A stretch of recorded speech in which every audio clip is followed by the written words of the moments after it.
Hey darling, I guess it's time to go to sleep again. And just like I promised you yesterday, I will keep reading a certain report concerning a non-lethal aircraft accident to you. Just turn off your head and drift off as you listen to my voice. If you don't know what I'm talking about, you should maybe check out the first part of this mini-series. It's linked in the description. 1.7 Meteorological Information 1.7.1 Forecast Conditions. The Meteorological Office, RAE Farnborough, issued special weather forecasts covering the period 1100 to 1900 hours each day during the air display. The forecast for 4th of September 1984 was as follows. Surface wind, north to northwest, 13 knots gusting to 28 knots at times. Cloud, 5 to 7 octaves stratocumulus SC layers between 2,000 feet and 5,000 feet, lifting and breaking to become 4 octaves cumulus CU and SC base 2,500 feet, tops 7,000 feet, with scattered large CU. Weather, partly cloudy, scattered showers. Surface visibility, 10 kilometers or more, locally 7 kilometers in showers. Warnings, strong wind warning in operation, low-level turbulence, moderate. 1.7.2 Actual conditions. An aftercast prepared by the Meteorological Office, Bracknell, confirmed that the actual weather conditions at the time of the accident were much as forecast. Surface winds were generally northerly, veering northeasterly, between 10 and 12 knots, with maximum recorded gusts up to 22 knots. The lowest cloud was 2 octaves CU, base 1,800 feet with much SC above. Surface visibility was generally 18 kilometers with occasional slight rain showers. It is probable that there was some light to moderate low-level turbulence. The anemometer trace and the data recorded by the Digital Anemograph Logging Equipment DALE were examined for more precise measurement of the actual surface winds.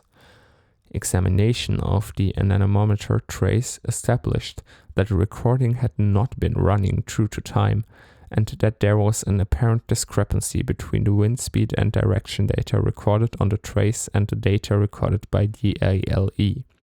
It was concluded that the DALE data was the more accurate. The data consists of the recording of 1-minute mean winds every minute and the peak wind recorded during every previous hour. The recorded winds relevant to the air display generally and the accident flight in particular, together with the calculated cross and tailwind components, are listed below. I will not read that out now because it's a table and I don't think you can understand that if I just read it out. So I'll just skip to the next point, which is 1.8, aids to navigation. Not relevant. 1.9, communications. Satisfactory two-way radio communication between the aircraft and Farnborough ATC was maintained throughout the flight on frequency 122.5 MHz. 1.10 Aerodrome information. Farnborough Aerodrome is owned and operated by the Ministry of Defence, Procurement Executive, MOD, PE, and a diagram of the principal features is included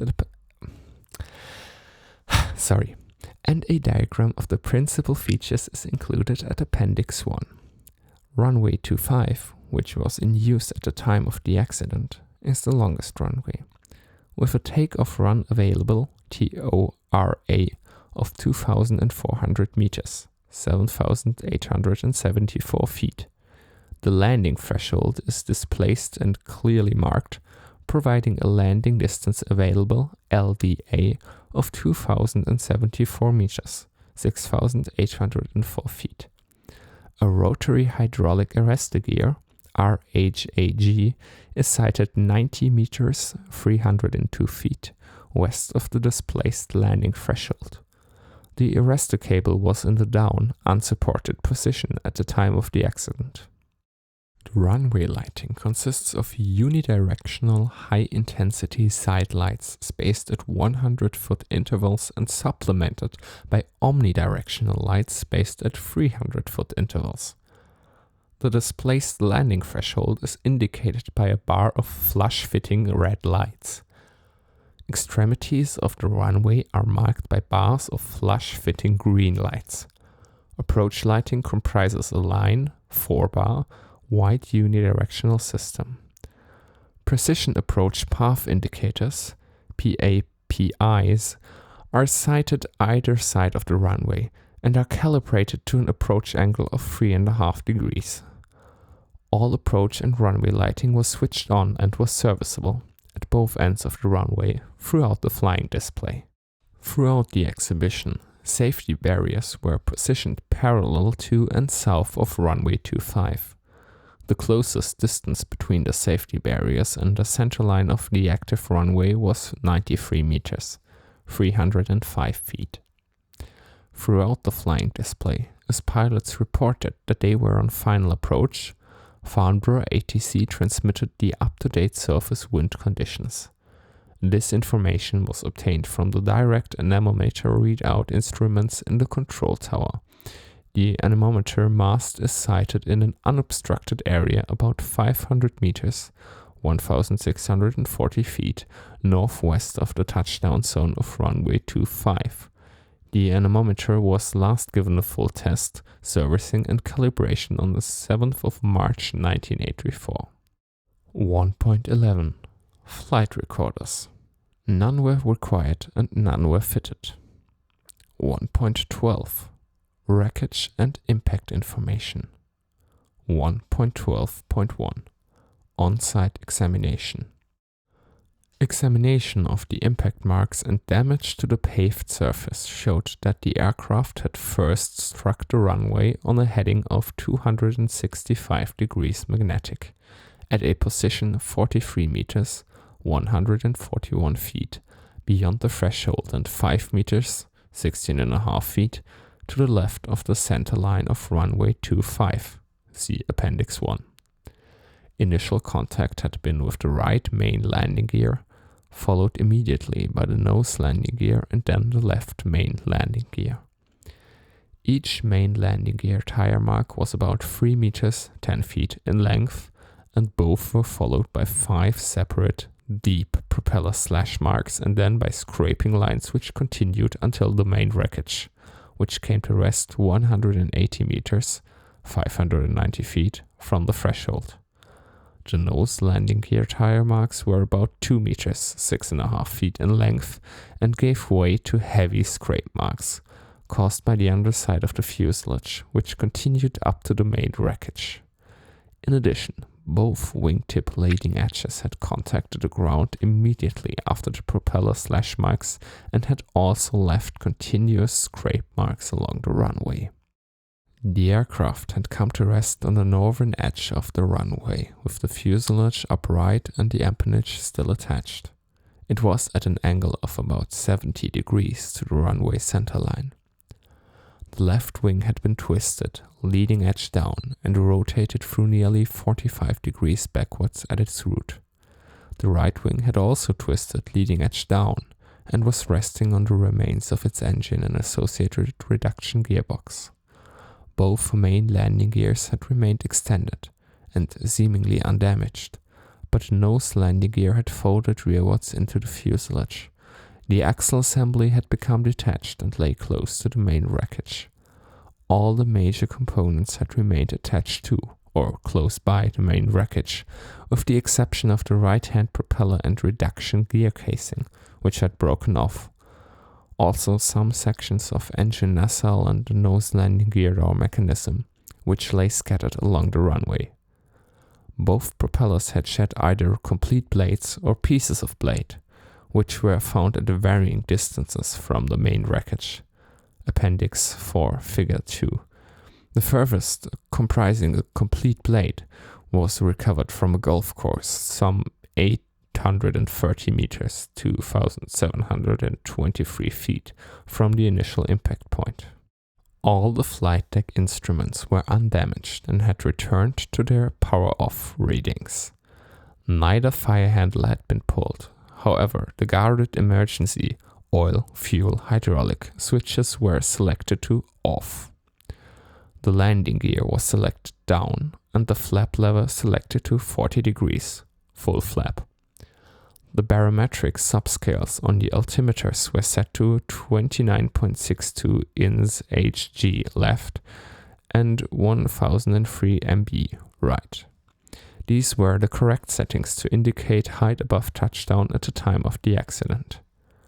The aircraft's many electrical system circuit breakers on the aft face of the flight deck bulkhead were all found to have tripped, with the exception of 4 which controlled the weather radar, both pilots' compasses, and an attitude indicator. It is considered, however, that a large number which tripped must have been activated by mechanical shock, since it would appear highly unlikely that all their associated systems could have suffered simultaneous short circuits during the accident. 1.12.2 Subsequent detailed examination. The aircraft was recovered from the accident site and transferred to the AIB facility at Farnborough, where a more detailed examination was carried out. 1.12.2.1 Flying controls. Examination of the individual control circuits produced the following results. 1. Ailerons. The aileron control cables had become disconnected at the wing root by the impact forces. However, apart from this, continuity was complete from the control column to the relevant control surfaces, and no pre-impact abnormalities were found. 2. Elevators. The pilot's control columns had become jammed due to deformation of the cross-connecting tube by the collapsed nose landing gear. However, the rest of the elevator control circuit was intact, and it was possible to insert rigging pins as specified in the maintenance manual and confirm that the elevator circuit was correctly rigged. The trim setting as found in the cockpit suggested a position at the nose-down end of the takeoff range, but it was not possible to determine whether or not the setting had been produced during the impact or subsequent recovery of the aircraft. 3. Rudder. The rudder cable circuit was continuous from the forward quadrant to the actuator, but some damage had occurred to the underfloor mechanism due to the collapse of the nose landing gear. There was no evidence of any pre-impact abnormality. 4. Spoilers. It was not possible to determine from the wreckage the spoiler position at impact. The spoiler switch was selected to landing arm, and there was no evidence of unserviceability within the system. 1.12.2.2 Stall warning system. The wiring from the fuselage to the vane mounted on the left wing had been severed, and the vane itself was slightly damaged. The vane was removed from the wing and, after having been checked for continuity from the wing root to the vane mounting, was reconnected to the wiring in the fuselage. Power was then connected to the appropriate circuit breakers, and it was ascertained that by moving the vane by hand, it was possible to activate the stick shaker motors and the short field approach speed indicator in the correct sense.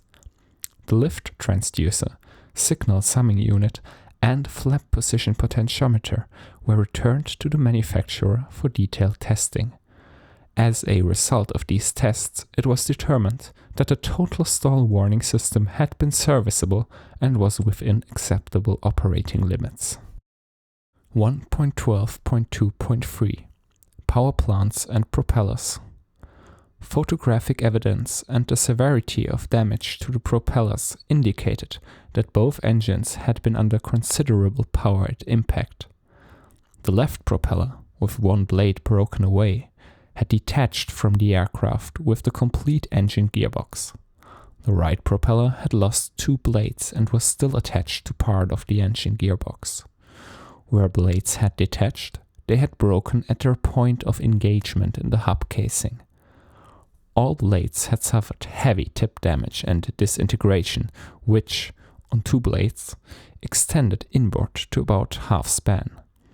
All but one of the blades had clear indications of forward bending. Both nose cones containing the pitch change mechanisms had detached from the propellers during impact. The blade impact loads had caused substantial damage within the hubs. The main thrust bearings were shattered, and there was damage in the hubs caused by lateral and radial movement of the blade roots. It was evident that, as each blade struck the ground and bent forward, large torsional loads were transmitted to the blade roots. The blades had rotated in pitch under these loads, thereby increasing pitch angle, but the evidence indicates that, while the nose cones remained in place, the pitch change mechanisms had not moved significantly. The locating dowels and fixing screws in all the blade root assemblies had sheared, allowing the blades to rotate in pitch relative to these assemblies. This indicates that the pitch change mechanisms had produced a high resistance to blade impact loads, presumably through hydraulic locking within the nose cones. The resistance to these impact loads was also reflected in damage incurred between the gear segment on each blade and the ring gear of each propeller hub. The damage was very localized, being restricted typically to one gear tooth, with slight damage to an adjacent tooth. The direction of damage was consistent with the pitch change system resisting an increase in blade angle, and its localized nature indicated that the gears had not rotated to any significant extent while under these damaging loads. With detachment of the nose cones, the blade root assemblies were free to rotate in their locations within the hub and, as found, a number had rotated from their working position. Impact impressions of the cutout in the hub inboard bearing surface were found on each of the blade root end faces on the sintered bearing, which was generally crushed and shattered, both on the brass shim and on the inboard face of the pitch change assembly. The positions of these impressions were related to blade angle by referring their angular position to a diameter between the centers of both locating pins. Also by measuring the angle required to recenter the sheared locating pins and obtaining a blade angle from a scale scribed on each blade root. Details of the relationship between the diameter between the centers of both locating pins and blade angle were provided by the aircraft manufacturer. The results of the measurements are as follows. Another table which I'm not going to read because it doesn't make sense. In the 2 sets of measurements, different techniques were used in defining the position of the impact marks, but nevertheless, the consistency between the 2 and between individual blade angles for each propeller is striking. Only a single impression of the cutout could be seen on each of these components, through there had been some smearing of the surfaces when the blade roots had rotated following detachment of the nose cones. A precise measurement of blade angle could not be made from the damage on the bevel ring gears or pitch change racks, but the position of this damage was found to be consistent with the blade angles estimated above. This indicates that the pitch change assemblies had been restrained from moving in pitch at the angles measured, and that the blade angle measurements do relate to blade angles at first impact before the nose cones detached. The consistency between the angles measured for the 3 blades of each propeller also indicates that the pitch change mechanisms were being restrained by the ring gear and nose cone systems while still attached. It can therefore be stated that the blade angles listed above provide valid indications of propeller condition at ground impact. 1.13 Medical and pathological information. Not applicable. 1.14 Fire. Immediately after the initial impact, both the aircraft's wings failed at a position close to the wing roots, causing the inner fuel tanks to rupture. the residual fuel in both tanks ignited and a flash fire occurred on both sides of the fuselage. These fires had self-extinguished by the time the aircraft came to rest. The aircraft's engine fire extinguishers were not operated. The fire services personnel covered the hot surface areas around the engines with 100 gallons of foam compound, AF3, and thereafter continued to use water to wash further fuel leaks from the outer tanks away from the wreckage. 1.15 Survival aspects. The deceleration forces during impact had been sufficient virtually to detach both main planes and collapse the nose landing gear.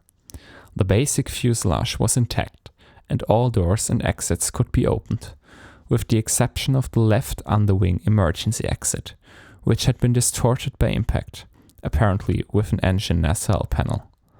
None of the 3 occupied crew seats showed any signs of distortion or collapse, and the full harness restraint systems functioned satisfactorily.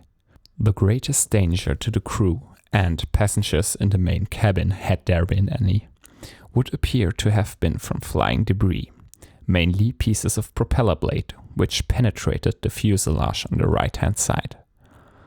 The 2 small pieces of blade which entered the flight deck did not cause injury. However, had the forward row of passenger seats in the main cabin been occupied, then the risk of serious injury would have been very high. 1.16 Tests and research. 1.16.1 Propellers and control units. Both left and right propeller hubs, domes, and control units were dispatched to the manufacturer for testing and examination under the supervision of an AIB representative. The investigation commenced with a strip examination of the right-hand propeller dome, which houses the pitch change mechanism. Apart from obvious impact damage, there were no signs of any discrepancies or possible malfunctions in any of the parts examined. A similar inspection of the left-hand dome also failed to reveal any evidence of pre-impact malfunction. After a visual examination, it was decided to mount both propeller control units on a test rig in order to ascertain their performance. Both units had received impact damage, mostly on the delicate mechanisms associated with the power lever and propeller condition lever inputs, caused when the control cables exerted overloads during detachment. The test rig is used for post-production and overhaul testing of control units and simulates propeller rotation through the static control unit. Amongst many parameters it records, of particular interest was the beta schedule test, in which, for a given rotation of the power lever input pulley, the response of the control unit in terms of an output blade angle is measured.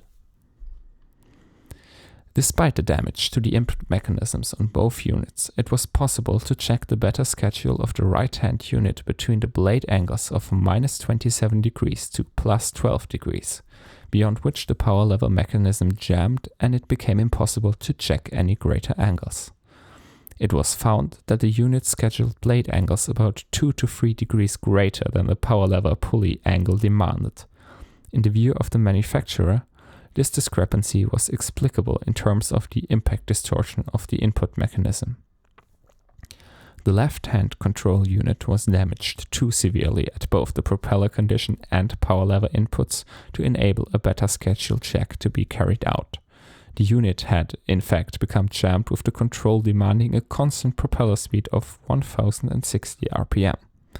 However, the inspection of this unit also revealed no evidence of pre-impact malfunction.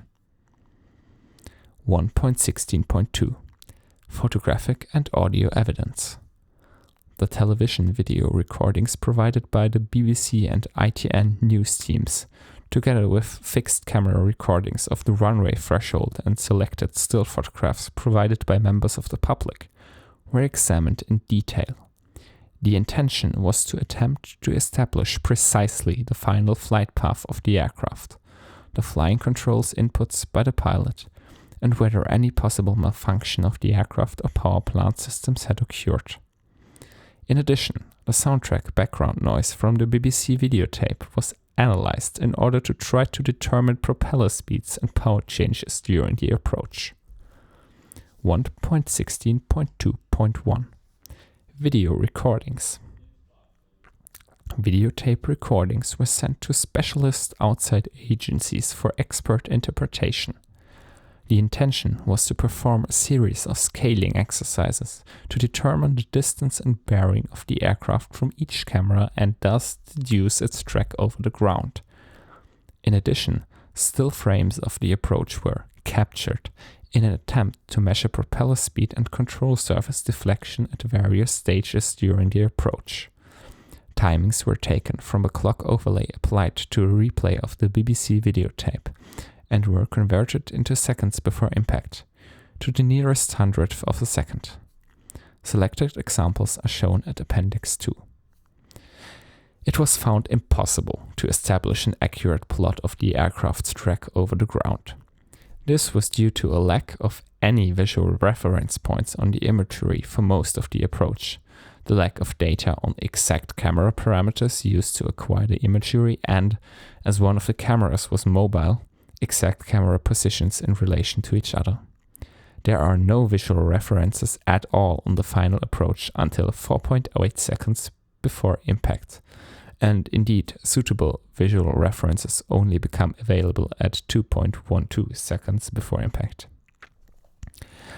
Analysis of the BBC imagery of the approach shows the aircraft first appearing in close-up at 14 seconds before impact in an apparent steep power-off descent. At 13.64 seconds before impact, there appears to be an application of power, Appendix 2, Figure 1, with a plume of smoke appearing from the right side exhaust. The aircraft appears to yaw and rate of roll to the right and rate of descent to increase until, at 11.88 seconds before impact, the onset of a tailplane oscillation, Appendix 2, Figure 2, which lasts approximately 0.4 of a second. The aircraft continues its approach in a steep side-slipping descent until 1.04 seconds before impact, Appendix 2, Figure 3, when a full upwards application of elevator commenced, together with harsh movements of the rudder. At 0.88 seconds before impact, Appendix 2, Figure 4, a second tailplane oscillations, again lasting approximately 0.4 seconds, was observed. It is considered possible that this second oscillation occurred in response to the application of elevator and rudder as shown in a still from the ITN video, also at 0.88 seconds before impact, Appendix 2, Figure 5. It was not possible to quantify the degree of any power asymmetry which may have occurred, nor even to say whether it was in the forward or reverse sense.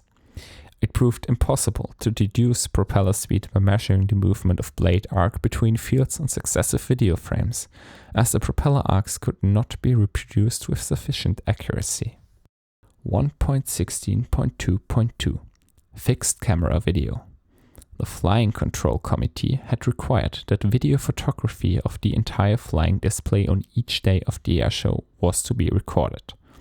One of the cameras used in this photography was positioned abeam the runway 25 threshold such that both the display line and the final approach and landing of all aircraft could be covered. No zooming of the lens was used, and the field of view included a discernible horizon and suitable visual reference points, such that accurate measurements of ground speed and rate and angle of descent were possible over the last 5 seconds of the Buffalo's approaches. The recording of the flight carried out on the day prior to the accident, when a successful demonstration was completed, was compared with the recording of the accident flight.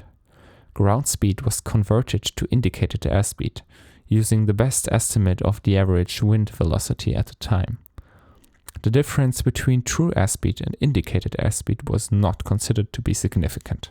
The results of these calculations are presented in graphical form at Appendix 3. They show that on the first of these two flights, at 5 seconds before touchdown, the aircraft was flying at an indicated airspeed of about 60 knots, in a descent angle of 10 degrees, and at a rate of descent of 900 feet per minute, which reduced to 300 feet per minute over the runway threshold.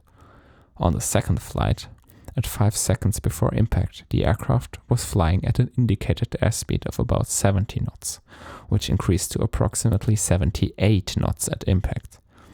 The descent angle averaged 21 degrees, and the average rate of descent was 2,700 feet per minute, reducing to 1,800 feet per minute just before impact.